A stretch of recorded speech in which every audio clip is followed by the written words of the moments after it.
Yes. Thank you so much. That is the big voice. I got a low voice in real life. How y'all doing?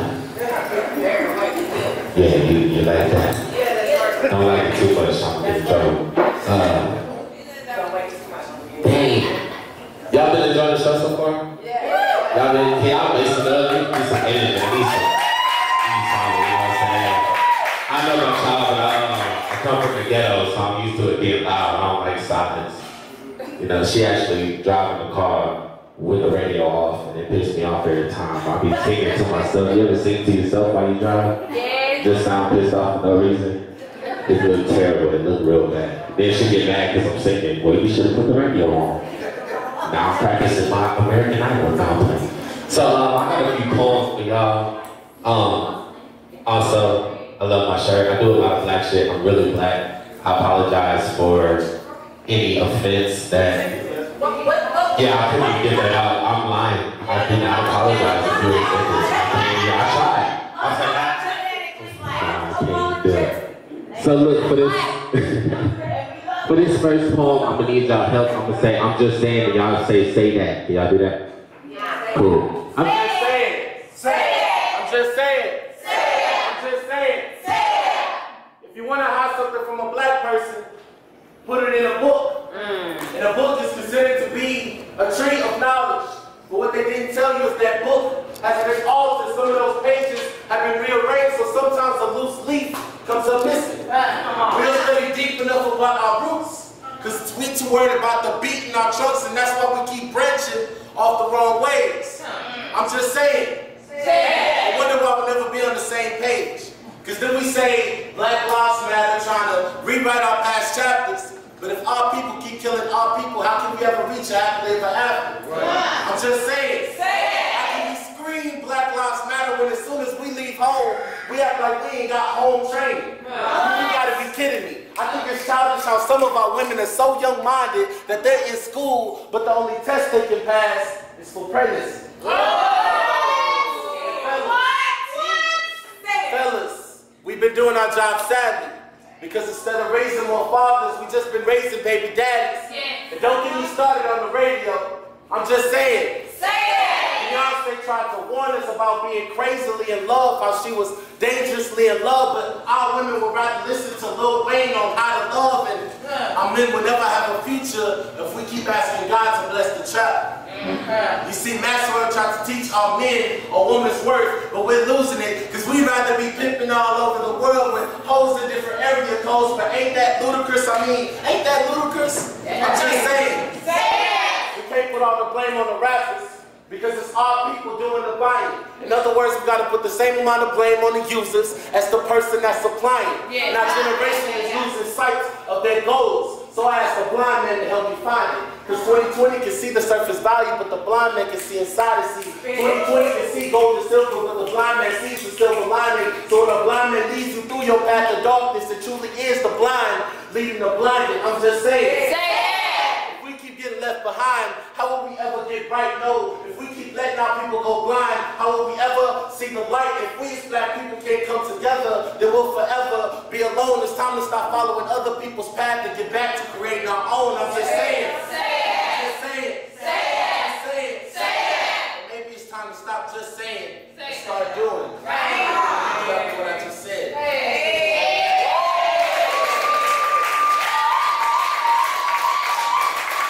So, being a young black person in America, I feel like it's very important to be able to portray that message of what it's like to a younger generation. I feel like sometimes millennials don't understand what's really going on, from what cops are doing to even what they're listening to themselves. And I feel like it's important to put those messages in a way that they can then receive them. So that's where that poem stemmed from. That poem is called I'm Just Saying, in case you didn't catch it. So this next poem, it was, y'all ever heard of the Catch Me Outside girl? Catch Me Outside. Yeah, so basically it was just like, damn, you sure trying to make that so-called black look good, you know? all that cultural appropriation that was trying to go on. You know, people say, oh, she ghetto, oh, she loud, oh, she always want to fight, and then equate that to what black people want to do. You know what I'm saying? And so I just wrote a little piece about that. Fit, folks, fit. They say imitation is the sincerest form of flattery. So I try to take it as a compliment when some people want to be black so bad, like damn, it's ghetto to be loud, ghetto to be angry, ghetto to always be ready to fight, but glamorous when it's Danielle Bergoli. A 14-year-old white girl prays for threatening an entire crowd to catch me outside. How about that? Come on. Currently, she charges $32,000 just to make an appearance. Who knew being ghetto was so financially promising in ghetto? You're glorified for wanting to fight, but you wouldn't know a fight if it punched you in your privilege. You don't know shit about the ghetto. That's how they call it now when we raise our voices. As if privileged fingers were repressed against our throats, they call it anger. When we speak out against a system that was built to exclude us, yet swears to protect us, they say we always ready to fight. Well, what else would you expect? I fight for a seat at a table that never had enough chairs for me. I fight for the same opportunities my fair-skinned counterparts are silver spoon-fed and birth. I fight. Maybe because the first rule of the ghetto is to fight your way out the ghetto.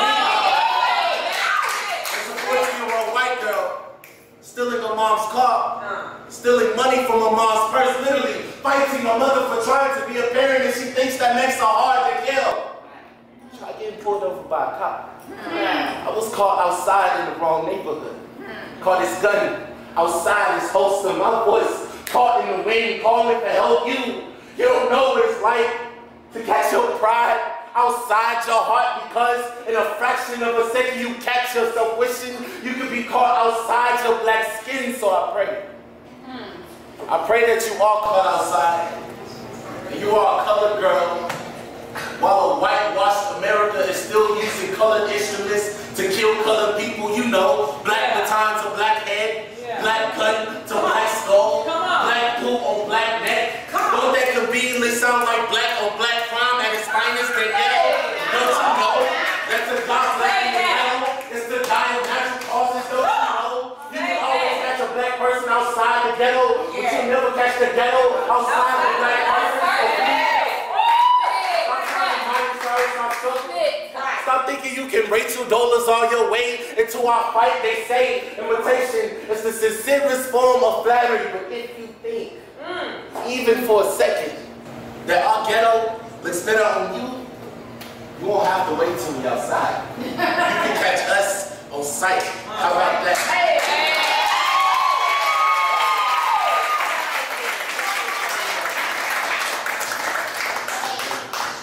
Yeah. Nah, we're gonna catch me outside. You don't like that. No. Y'all enjoying the poem so far? Yeah, y'all come on in. What's up? What's up? Yeah.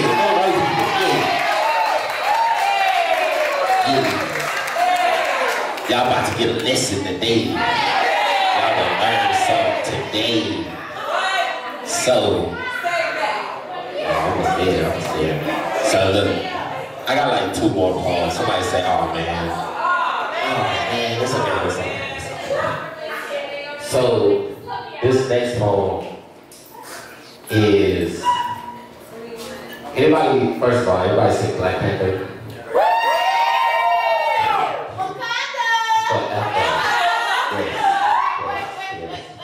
Also, it's not about Black Panther, I just want to know, guys. This poem was inspired because I wanted to challenge myself to write about something I never do, and that is really myself, like what I go through, some of the things that have shaped me, some of the negative things, some of the positive things. And I was actually at a church when I came up with this poem. Pastor had that sermon going, you know what I'm saying? He was like, and God. And then I was just like, and yes, it. Yes, all of it. And this is kind of what happened, so.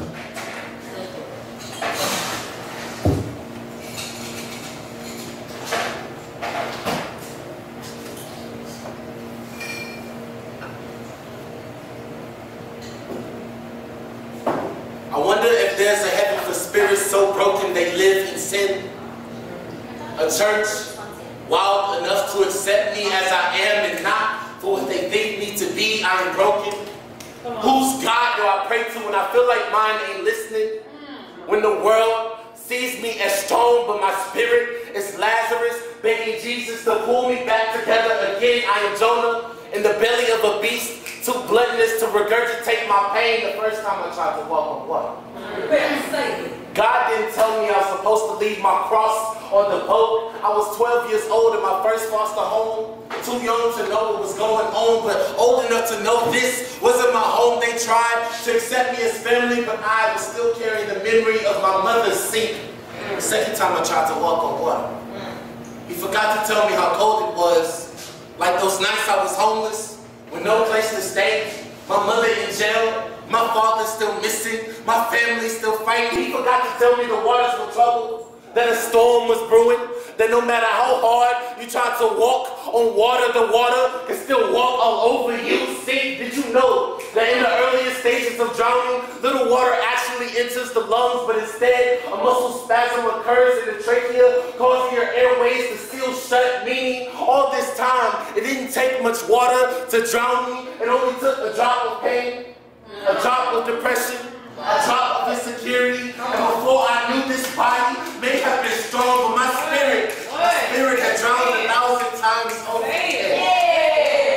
I know what it's like to feel lost, to feel like you're not in control, like nobody hears you crying out for help. Ironically, it's kind of like drowning. The harder you try to fight it, the faster you will sink. The last time I tried to walk on water, I heard his voice as he told me in life, your problems can feel like an ocean. Sometimes you just gotta dive in, and if you can't dive, then swim, and if you can't swim, then float, and if you can't float, then you gotta learn how to walk. He taught me how all that pain, all that depression, all that insecurity was nothing but water beneath my feet. So walk like you have nothing to fear, nothing to lose, like you can't drown. Because what's an ocean to a man that can walk on water?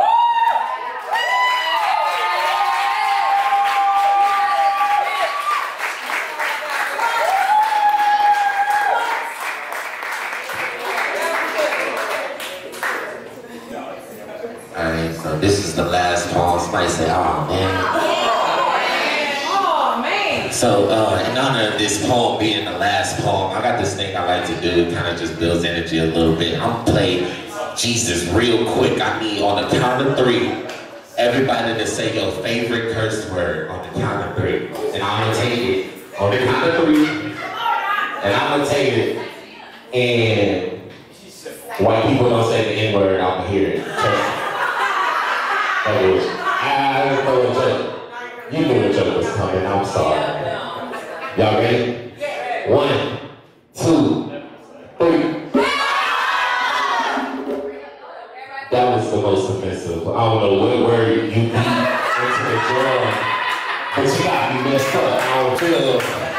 My mama don't deserve that kind of talk. Oh no. You like, man, hey, you told me to do it. I didn't want to do it. Nah, this last poem, I would just jump into it. It's one of my favorite poems. Hopefully it'll be one of your favorite poems. We recently just went to Chicago for the National Poetry Slam. Our team is in the top 10 teams in the nation out of like 82 teams. So we fought hard, you know what I'm saying? And this is one of the poems we did.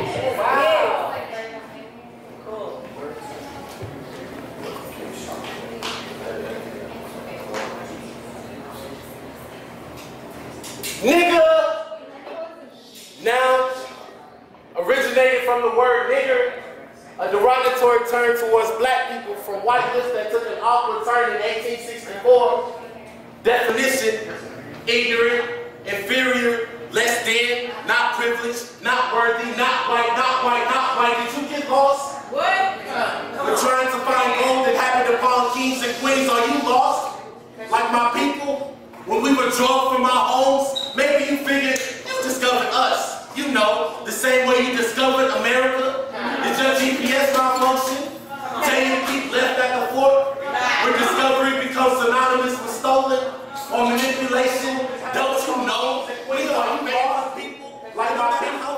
When we were drawn from our homes, maybe you figured you discovered us. You know, the same way you discovered America. Did your GPS malfunction? Tell you to keep left at the fork, where discovery becomes synonymous with stolen or manipulation. Don't you know we are our favorite people? Then I said family member or friend. Or I don't even know you, but you cool, so you still my nigga.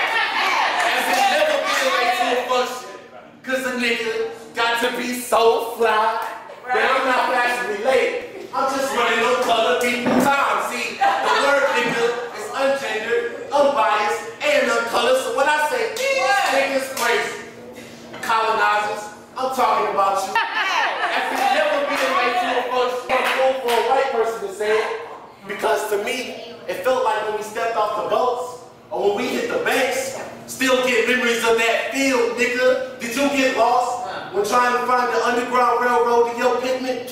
When you were trying to force the word nigger down our throats, did we lose you? When we took that same word, drug it from your lips, created a culture from it, colonizers and 50 feet, you was around when you had a nigga fucked up, nigga. Did you get lost when trying to find the Underground Railroad in your pigment? When you were trying to force the word nigger down our throats, did we lose you? When we took that same word, drug it from your lips, created a culture from it, colonizers, we were nigga read the shit out of us.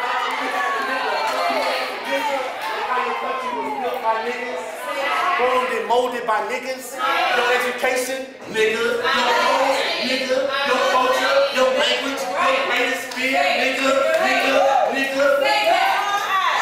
Not like the greatest black person, more like gods, niggas. Yeah. We must be gods, because gods aren't allowed to live amongst the people. Before you ask, the word nigga is no longer a two-way street. It is our one-way ticket back home, back to our throne. No longer can you offend us with the word that we repurpose into something culturally beautiful. Words, you still can't say it now. Nigga.